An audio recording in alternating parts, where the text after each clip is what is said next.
Hai semua, assalamualaikum.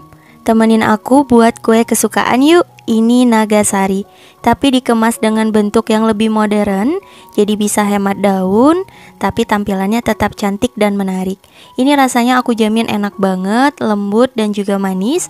Penasaran gimana caranya? Ikutin terus videoku hingga selesai. Sebelum lanjut, boleh dong tekan tombol subscribe dan juga loncengnya, agar tidak ketinggalan video terbaru dari aku. Kalau udah, terima kasih banyak. Yuk kita langsung aja ke cara membuat. Langkah pertama, kita siapin santan sebanyak 1 liter. Nah, ini kita rebus dulu ya. Untuk santannya ini aku dapat dari 1 butir kelapa. Lalu kita tambahkan daun pandan sebanyak 1 lembar, garam setengah sendok teh, lalu gula pasir 210 gram setara 14 sendok makan, vanilla essence agar rasanya lebih enak, kalau nggak ada boleh pakai vanili bubuk. Untuk jumlah gula tadi boleh sesuai selera aja ya teman-teman. Bagi yang suka manis boleh ditambahkan. Lanjut, ini kita masak gunakan api kompornya sedang aja. Selama memasak harus terus diaduk ya hingga mendidih. Nah, setelah mendidih seperti ini, kita matikan api kompor.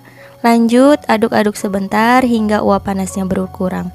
Untuk santannya udah selesai, ini kita biarkan dulu hingga suhu ruang.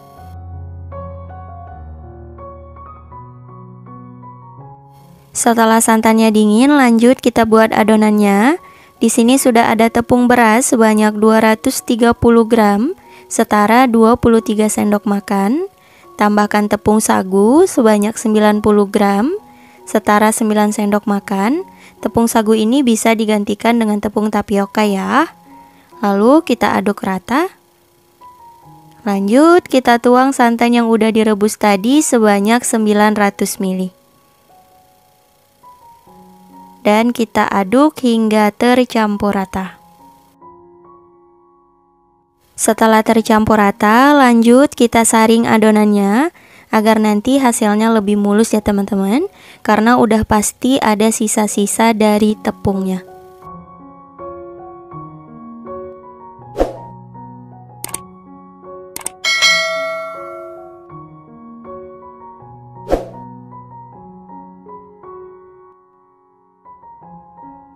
Setelah selesai disaring, hasilnya seperti ini. Jadi untuk konsistensi adonannya tidak terlalu kental dan juga nggak terlalu cair ya teman-teman. Jadi sedang aja. Kita sisihkan dulu. Selanjutnya kita siapin untuk pisangnya. Aku pakai pisang kepok ya. Diusahakan pakai jenis pisang yang nggak terlalu lembek teman-teman, agar nanti hasilnya cantik. Untuk loyangnya aku pakai yang ukuran 20 x 20 cm. Oles dengan minyak goreng hingga ke dinding loyang dan lapis dengan plastik agar nanti mudah untuk dikeluarkan. Dan hasilnya juga nggak lengket ya. Lalu kita siapin pisangnya. Kita potong seperti ini, untuk ketebalannya disesuaikan aja. Kalau udah, lanjut kita susun ke dalam loyang. Untuk jumlah disesuaikan aja ya teman-teman. Kalau aku di sini satu loyangnya itu menghasilkan sekitar 25 potong. Jadi aku susun 5 x 5 teman-teman. Nah seperti ini. Dan lanjut kita tuang adonannya. Ketika menuang diusahakan perlahan aja ya. Jadi nanti pisangnya nggak bergeser teman-teman. Nah cukup terendam sedikit seperti ini agar nanti ketika dikukus nggak mengapung pisangnya. Sebelumnya sudah aku panaskan kelakat. Langsung aja kita masukkan loyang berisi adonan. Dan ini kita kukus sekitar 7 menit. Jangan lupa jika teman-teman menggunakan panci yang harus dilapisi serbet, dilapis ya, agar uap air tidak menetes. Sembari menunggu adonannya dikukus, kita siapin untuk pisangnya. Nah, kita potong memanjang seperti ini ya teman-teman. Diusahakan jangan terlalu tebal, jadi nanti hasilnya bisa bagus. Setelah 7 menit, lanjut kita tuang adonan berikutnya sekitar 200 ml. Atau boleh disesuaikan aja ya untuk ketebalannya. Nah seperti ini teman-teman. Dan lanjut kita kukus sekitar 10 menit. Setelah 10 menit dikukus, Kemudian kita susun kembali pisang yang udah dipotong tadi. Nah, seperti ini teman-teman, dikasih jarak ya, agar nanti hasilnya tuh bisa cantik, rapi gitu teman-teman. Nah, seperti ini udah selesai. Dan kita tuang kembali adonannya sekitar 250 sampai 300 ml. Disesuaikan aja ya. Dan kita kukus kembali selama 10 menit. Dan ini untuk lapisan yang terakhir. Jadi sekitar 3 lapis nih teman-teman hasilnya. Untuk lapisan terakhir ini kita kukus selama kurang lebih 15 menit hingga benar-benar matang dan santannya tanak, agar nanti kuenya tidak mudah basi. Setelah 15 menit, nah ini kuenya sudah matang. Angkat dan tunggu hingga dingin. Setelah kuenya dingin, langsung aja kita keluarkan dari loyang. Beri alas dan dibalik. Kalau kita oles dengan minyak goreng dan lapis dengan plastik, insya Allah hasilnya mulus seperti ini. Masya Allah, cantik banget ya. Pisangnya pun gak tenggelam teman-teman. Tuh. Selanjutnya kita potong-potong. Untuk ukurannya disesuaikan dengan jarak per pisangnya ya teman-teman. Nah, seperti ini. Dikira-kira aja. Dan lanjut kita kemas. Ini aku pakai potongan daun pisang ya. Untuk lebar dan panjang disesuaikan dengan besar kuenya. Tuh, cantik banget teman-teman. Ini bisa juga untuk kue hantaran atau untuk ide jualan agar bisa lebih hemat daun, boleh nih teman-teman. Disesuaikan aja. Lanjut bungkus. Untuk nagasari yang lain lakukan hingga selesai.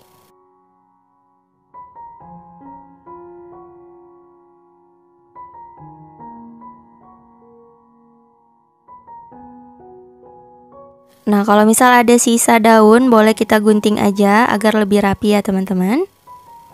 Dan agar lebih higienis, teman-teman bisa juga ditutup menggunakan plastik seperti ini. Ini plastik OPP, aku bagi menjadi 2 bagian, karena kalau satu terlalu besar teman-teman. Nah, kira-kira seperti ini. Tuh, cantik ya. Nah, ini dia kue nagasari loyangnya udah jadi. Menurutku ini Masya Allah banget, hasilnya cantik. Kalau kita susun rapi di kotak kue gitu teman-teman, bisa banget untuk kue hantaran. Tuh, cakep ya. Dan bisa hemat daun juga nih. Tapi dikembalikan lagi ke selera teman-teman aja. Kalau mau buat nagasari pakai daun pisang yang seperti biasa juga nggak apa-apa.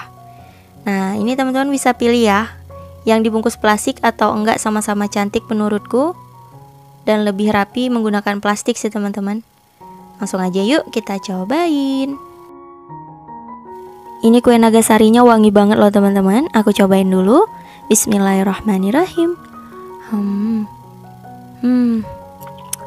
Rasanya enak, manisnya pas, lembut, pisangnya tuh manis makin mantep, dan rasa gurih dari santannya enak banget.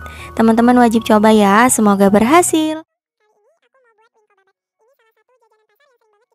Langkah pertama, kita siapin wadah. Lalu di sini sudah ada kelapa parut setengah tua sebanyak 200 gram.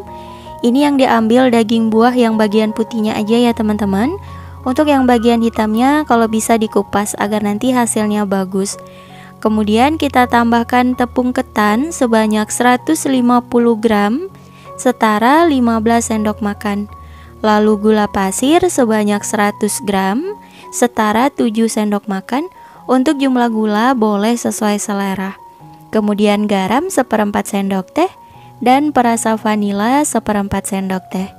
Nah, ini kita aduk dulu hingga tercampur rata.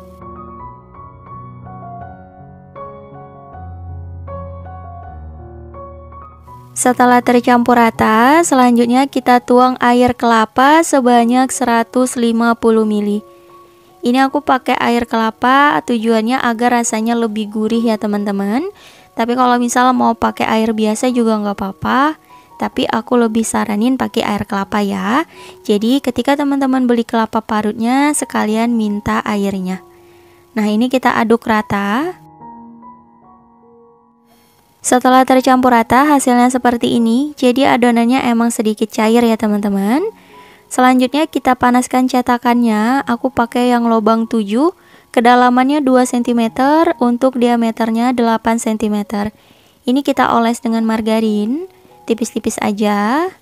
Dan kalau dipastikan cetakannya udah panas, kita tuang adonannya. Ini cukup 1 sendok sayur ya. Jadi biar hasilnya nggak terlalu tebal banget teman-teman. Lakukan hingga selesai.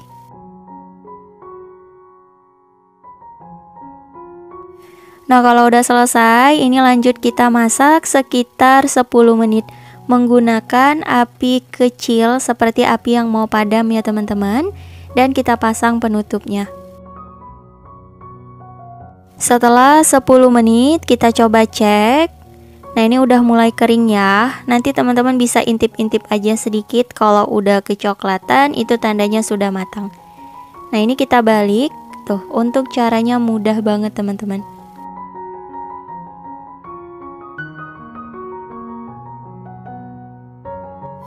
Nah, kalau udah dibalik semua seperti ini, lanjut kita masak sekitar 10 menit atau hingga benar-benar matang ya.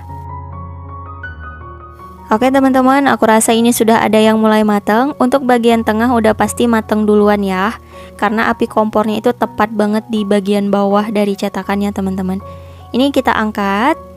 Tuh, hasilnya seperti ini ya. Karena aku tuh suka banget makan wingko babat ini ada bagian gosong-gosongnya seperti ini.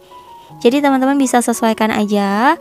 Kalau misal nggak mau terlalu gosong, itu juga nggak apa-apa. Nah, seperti ini teman-teman. Jadi nanti ketika dimakan ada tekstur crispy-nya gitu loh. Itu enak banget. Nah, kita balik. Jadi teman-teman, kalau misal ada masih bagian putih seperti ini, boleh kita coklatin lagi. Itu udah mateng ya. Itu kita kembalikan lagi ke selera masing-masing. Kalau aku lebih suka ada tekstur kecoklatannya. Dan hasilnya seperti ini.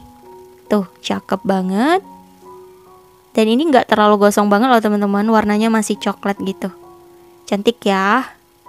Dan kalau untuk dikemas bisa menggunakan daun pisang atau pakai plastik OPP biasa juga boleh. Ini agar lebih cantik aja, aku bungkus pakai daun pisang seperti ini. Aku rekatkan menggunakan selotip. Tuh, jadi lebih menarik loh teman-teman. Oh iya, untuk satu resep ini hasilnya sekitar 10 buah ya. Kalau misal teman-teman mau buat banyak, tinggal dikalikan aja resepnya. Ini cocok banget loh untuk dijual tuh. Atau kalau mau dikemas bulat seperti ini juga boleh, sama-sama cantik teman-teman. Nah, ini dia kue wingko babatnya udah jadi. Gimana teman-teman? Buatnya super simple, super mudah banget. Aku yakin teman-teman pasti bisa buat ini ya. Dan untuk teksturnya aku jamin super lembut dan super kenyal. Walaupun udah dingin, ini kue wingko babatnya tetap lembut dan kenyal seperti ini ya teman-teman.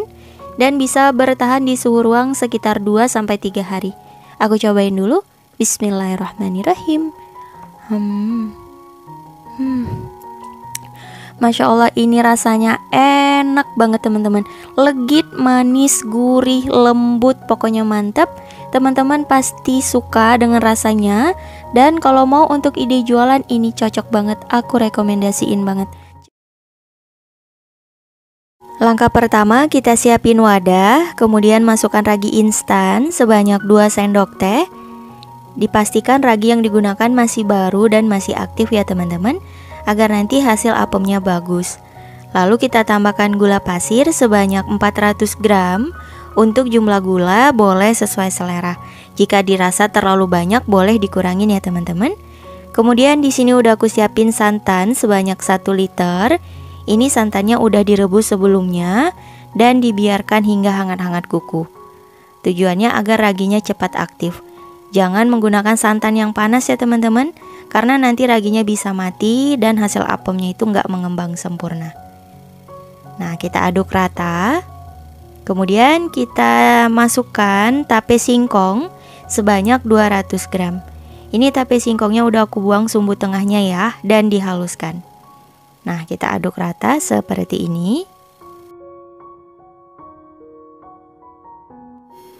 Oke, kalau udah mulai rata, lanjut kita tambahkan tepung terigu. Di sini aku pakai yang protein sedang sebanyak 120 gram, setara kurang lebih 12 sendok makan. Jangan lupa diayak ya, agar tidak ada bahan yang bergerindil. Nah, ini kita aduk rata dulu.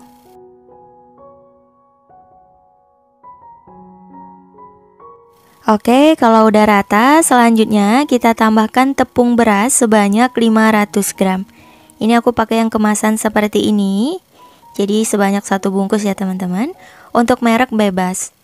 Dan diayak. Kalau udah, lanjut kita aduk.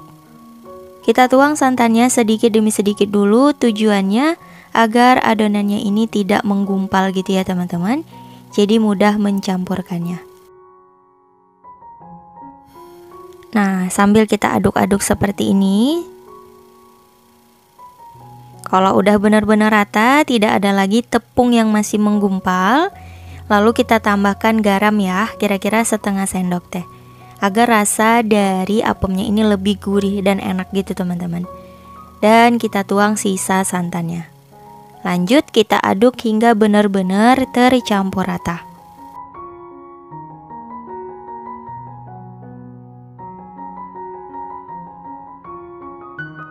Nah, setelah rata, selanjutnya aduk menggunakan spatula hingga ke dasar wadah, karena biasanya ada adonan yang masih mengendap gitu teman-teman. Nah, ini kita aduk dulu.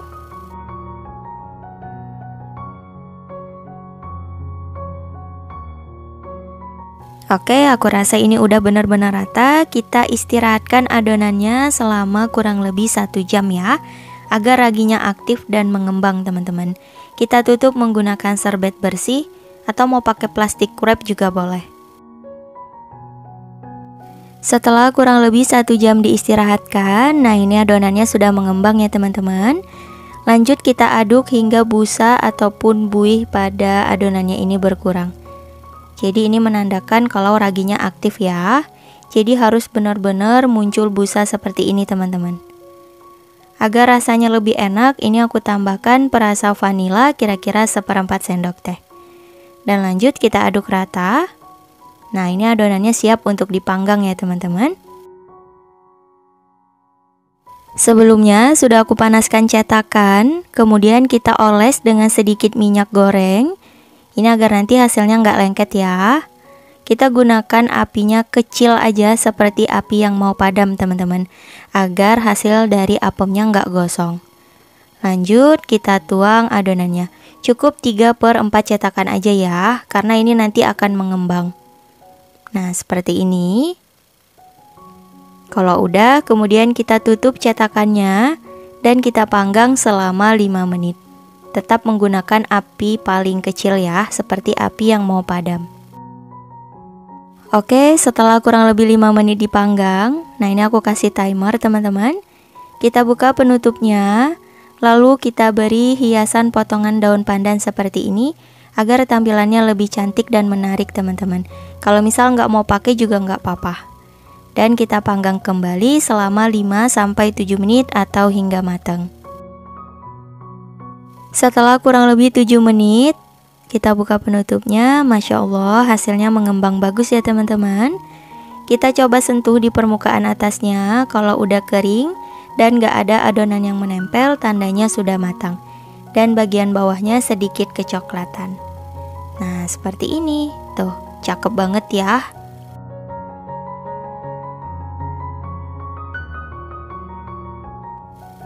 Boleh kita oles lagi dengan minyak goreng, boleh juga enggak ya teman-teman, disesuaikan aja.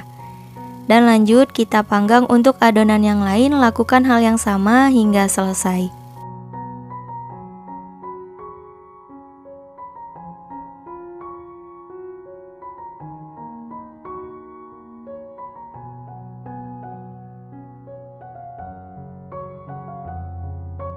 Dan ini untuk hasil panggangan yang kedua, aku coba lihatkan permukaannya ya. Tuh, sedikit kecoklatan, ini nggak apa-apa teman-teman. Malah aku suka yang kecoklatan banget, karena ada rasa crispy-nya gitu. Tuh, cakep banget ya. Nah, ini dia apem panggang atau apem Jawanya sudah jadi. Masya Allah, hasilnya banyak banget. Satu resep ini aku dapat sekitar 15 piece ukuran 8 cm. Tuh, hasilnya juga mulus, putih bersih ya teman-teman. Ini aku coba belah. Masya Allah, hasilnya lembut banget, empuk dan juga menul-menul. Tuh, teman-teman bisa lihat sendiri ya, hasilnya cantik banget. Ini kalau mau dijual Rp2.000 pun per satunya cocok banget teman-teman. Dan untuk harga jual boleh disesuaikan aja. Nah, ini aku langsung aja mau cobain ya. Bismillahirrahmanirrahim.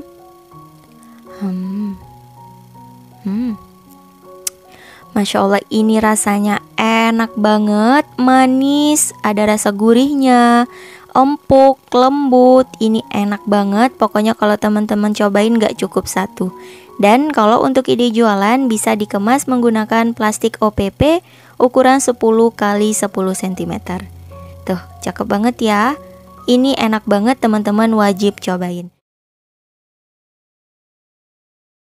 Pertama, kita buat unti kelapanya dulu. Di sini sudah ada gula pasir sebanyak 200 gram atau setara 14 sendok makan. Kemudian tambahkan 1 lembar daun pandan, garam setengah sendok teh atau secukupnya, dan air sebanyak 150 ml. Untuk jumlah gulanya boleh sesuai selera ya teman-teman. Nah, ini kita nyalakan api kompornya dan masak hingga mendidih. Setelah mendidih dan gulanya larut, selanjutnya kita tambahkan kelapa parut setengah tua sebanyak 300 gram atau setara kurang lebih 1 butir ya. Nah, ini kita ambil bagian daging putihnya aja. Untuk kulit luarnya dikupas ya, jadi nanti hasilnya bisa putih mulus teman-teman. Nah, seperti ini. Kemudian kita aduk hingga tercampur rata dan kita masak hingga airnya menyusut.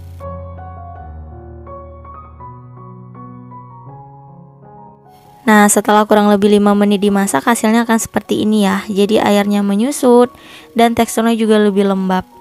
Kalau mau lebih kering lagi lanjut masak juga nggak apa-apa ya teman-teman, boleh disesuaikan aja. Nah, ini udah selesai, boleh kita sisihkan dan tunggu hingga dingin. Setelah dingin, lanjut kita bentuk. Diusahakan menggunakan sarung tangan ya teman-teman. Jadi nanti unti kelapanya nggak mudah basi. Nah, kita kepal-kepal seperti ini bentuk bulat. Untuk ukuran boleh disesuaikan aja. Nah, kalau aku seperti ini udah cukup. Lakukan hal yang sama hingga selesai.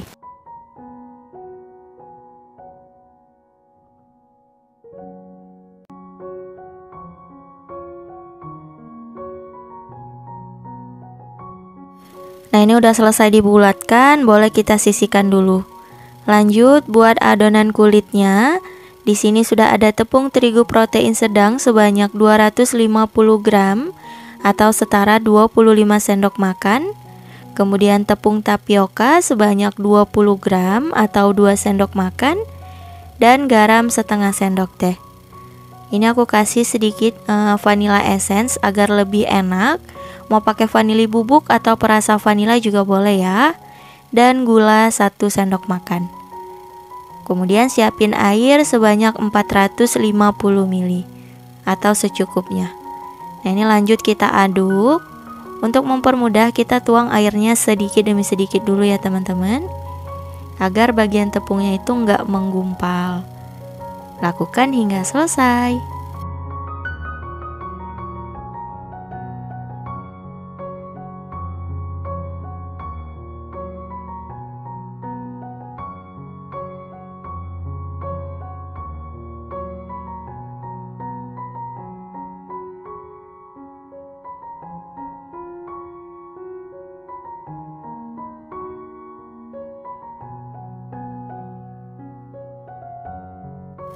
Nah, ini airnya udah aku tuang semuanya ya. Jadi sebanyak 450 ml.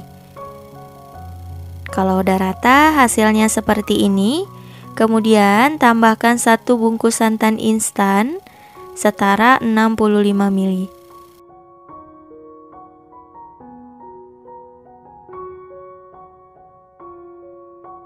Kemudian kita tambahkan minyak goreng sebanyak 1,5 sendok makan dan diaduk rata.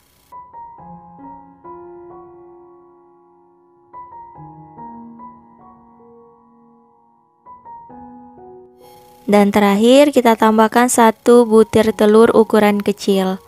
Nah, ini kita kocok lepas dan kita tuang ke dalam adonan. Nah, ini kembali kita aduk hingga tercampur rata.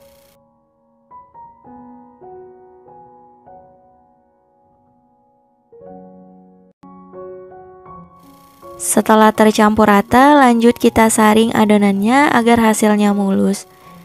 Nah, seperti ini.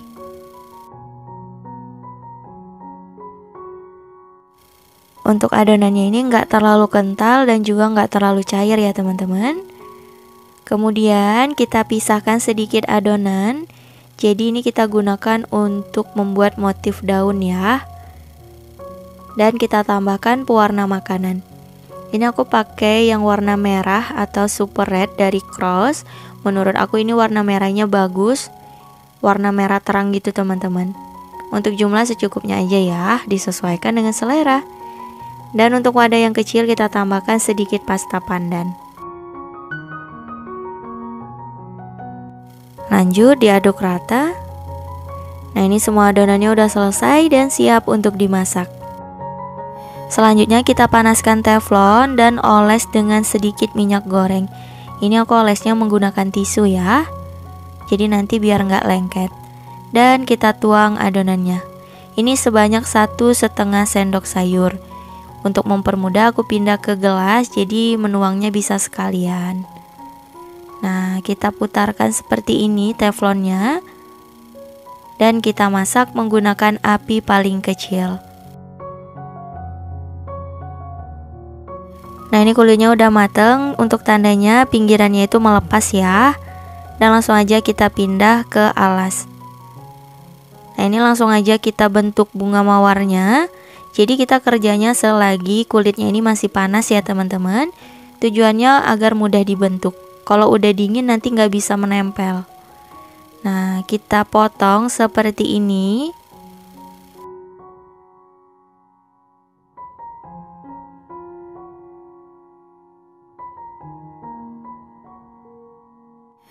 Nah, ini udah selesai dipotong, jadi sebanyak 6 potongan ya teman-teman. Dan kita beri unti kelapa di tengahnya. Lanjut kita lipat-lipat bentuk bunga mawar. Untuk caranya seperti di video ya, teman-teman ikutin aja.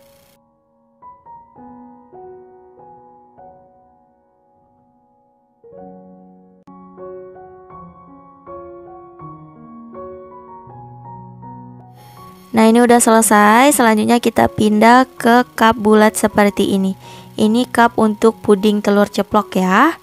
Dan nanti teman-teman bisa dirapikan aja, yang penting bentuknya cantik. Lakukan hal yang sama hingga selesai. Nah, ini semuanya udah selesai dimasak dan dibentuk. Lanjut kita beri motif daun. Ini untuk adonan yang hijau juga udah aku masak tadi, caranya sama aja ya. Nah, bentuknya seperti ini teman-teman. Kemudian kita selipkan di pinggirannya. Kalau misal teman-teman gak mau ribet, gak pakai motif daun juga gak apa-apa. Nah, ini dia dadar gulung bentuk bunga mawarnya udah jadi. Hasilnya sekitar 18. Cocok banget ya, ini dijadikan untuk kue hantaran. Warnanya juga bagus, aku cobain. Bismillahirrahmanirrahim. Menurut aku ini rasanya enak, kulitnya lembut, unti kelapanya itu manis, gurih, dan ada rasa vanilanya. Mantap teman-teman, jangan lupa cobain. Semoga berhasil ya. Cukup sekian untuk video kali ini. Terima kasih banyak yang telah menonton. Semoga video aku bermanfaat. Jangan lupa like, komen, share, dan di subscribe. Insya Allah kita bertemu lagi di video berikutnya. Wassalamualaikum warahmatullahi wabarakatuh. Bye bye.